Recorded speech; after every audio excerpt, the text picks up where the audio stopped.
My name is Karina Brever and I'm the founder of Swim for Hope. The swim will start at DIAZ Beach on the Atlantic side of the point. Swimmers will navigate the shore break and then head around the point. The very wild part around the point and the very cold part is about 1.5–2 kilometers. And then once you round the point, there's another approximately 6 kilometers down the Volksberg coast to Miller's Point. So in total, depending on the conditions, obviously, because you can't go too close into shore if it's rough, but in total the distance should be around 8.5 kilometers.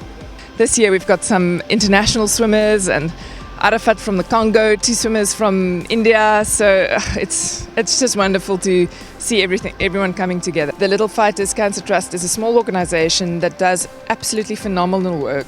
It's literally 3, 4, 5 individuals, and I was really, really inspired by the work they do and touched by the children with cancer and the problems that the families faced, and I really wanted to make a difference for them, and I went for it. I planned the swim around Cape Point, the 8-kilometer extreme swim.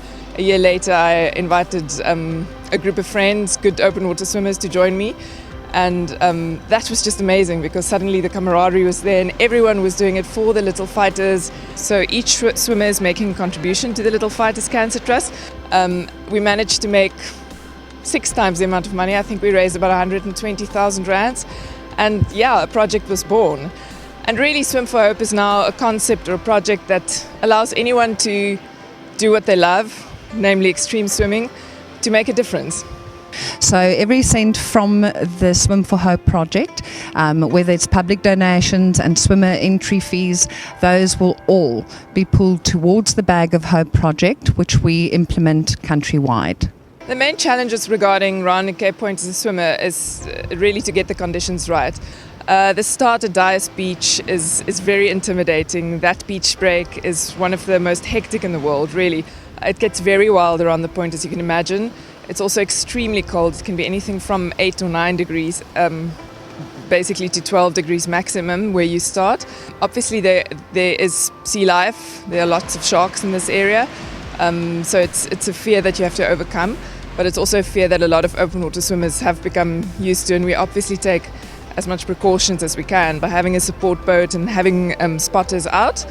And yes, once you round the point, the conditions are supposed to sort of tone down a little bit, but they don't always do. So it's an extreme swim, but it's a spectacular swim. It's one of the most beautiful swims in the world, so it really pays off. Why would someone attempt such an extreme swim? Well, I suppose that's the question we all ask ourselves.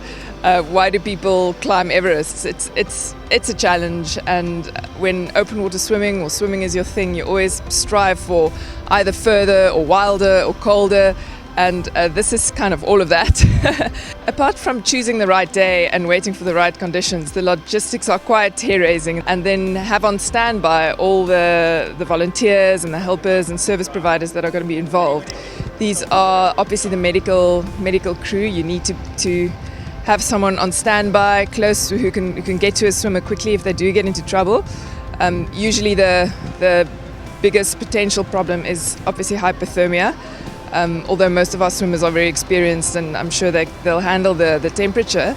So they have a medic on the water on one of the boats and one at the finish to just make sure that everyone is okay. The swims are also overseen by the Cape Long Distance Swimming Association to just make sure that all the swimmers follow the rules and to officiate over the swim.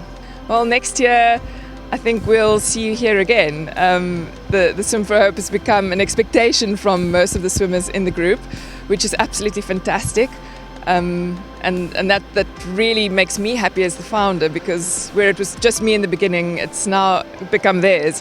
And it's fantastic. We'd obviously want to grow the swim a little bit, but it's got its ceiling because it just is so extreme. You can't put too many swimmers in the water at the same time. And also I think the bigger the event gets, the more difficult it is to have the same kind of heart that we have now. So I expect to see a lot of the old swimmers next year, and also every year there are some new swimmers. But apart from the Cape Point swim, the Swim for Hope is an opportunity for anyone to do a solo swim anywhere for the Little Fighters Cancer Trust. So I'd love to see more of that as well, for swimmers to decide, well, I'm doing this swim anyway, let me put a different take on it and do it as a swim for hope and raise some money and raise some awareness for the Cancer Trust. We were lucky with a current to the point and then a tailwind coming back from the point. In my fourth swim, of the four, I would say this is probably the most difficult because the conditions around the point were very, very rough. My name is Arafat Gatabazi and I'm 20 years old. This is my first Cape Point swim and it was very tough.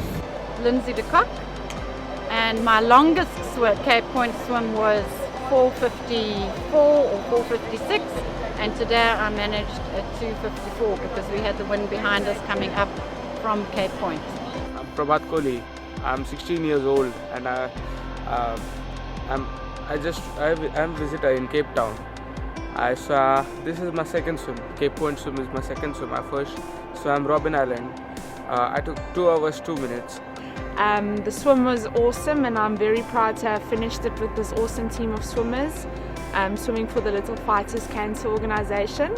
Yeah, I mean, very exciting, the first bit going around Cape Point. I mean, that was the thing, you know, so going around the point, and then I must admit the last few cases became a slog, just head down, keep going, head down, keep going.